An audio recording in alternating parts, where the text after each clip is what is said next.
सर्वशक्तिमान तीनों लोकों के स्वामी श्री विष्णु भगवान को शीश नवाकर मैं अनेक शास्त्रों से निकाले गए राजनीति सार के तत्व को जन कल्याण हेतु समाज के सम्मुख रखता हूँ। इस राजनीति शास्त्र का विधिपूर्वक अध्ययन करके यह जाना जा सकता है कि कौन सा कार्य करना चाहिए और कौन सा कार्य नहीं करना चाहिए। यह जानकर वह एक प्रकार से धर्मोपदेश प्राप्त करता है कि किस कार्य के करने से अच्छा परिणाम निकलेगा और किससे बुरा। उसे अच्छे बुरे का ज्ञान हो जाता है। इसलिए लोगों का भला करने के लिए मैं उन बातों को कहूँगा जिनसे लोग सभी चीजों को सही परिप्रेक्ष्य में देखेंगे। एक पंडित भी घोर कष्ट में आ जाता है यदि वह किसी मूर्ख को उपदेश देता है, यदि वह एक दुष्ट पत्नी का पालन पोषण करता है या किसी दुखी व्यक्ति के साथ अत्यंत घनिष्ठ संबंध बना लेता है। दुष्ट पत्नी, झूठा मित्र, बदमाश नौकर और सर्प के साथ निवास साक्षात मृत्यु के समान है।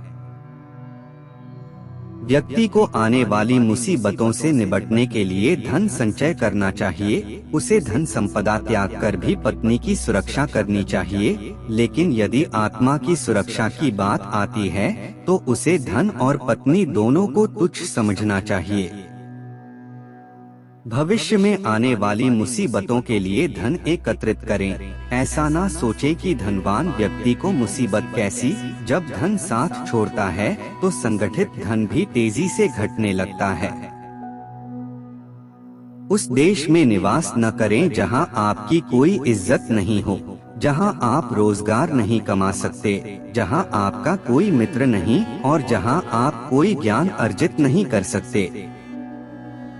जहाँ वेद को जानने वाला ब्राह्मण, धनिक, राजा, नदी और वैद्य ये 5 चीजें न हो, उस स्थान पर मनुष्य को एक दिन भी नहीं रहना चाहिए। बुद्धिमान व्यक्ति को ऐसे देश में कभी नहीं जाना चाहिए जहाँ रोजगार कमाने का कोई माध्यम न हो, जहाँ लोगों को किसी बात का भय न हो, जहाँ लोगों को किसी बात की लज्जा न हो, जहाँ लोग बुद्धिमान न हो और जहां लोगों की वृत्ति दान धर्म करने की ना हो। नौकर की परीक्षा तब करें जब वह कर्तव्य का पालन न कर रहा हो। रिश्तेदार की परीक्षा तब करें जब आप मुसीबत में घिरे हों। मित्र की परीक्षा विपरीत परिस्थितियों में करें और पत्नी की परीक्षा तब करें जब आपका वक्त अच्छा न चल रहा हो।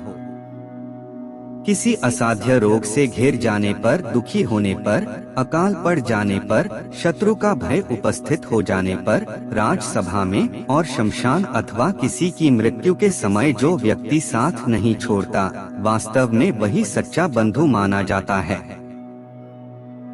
जो हाथ में आए निश्चित पदार्थों को छोड़कर अनिश्चित पदार्थों के पीछे भागता है, उसे अनिश्चित का मिलना तो दूर रहा, उसके निश्चित भी नष्ट हो जाते हैं।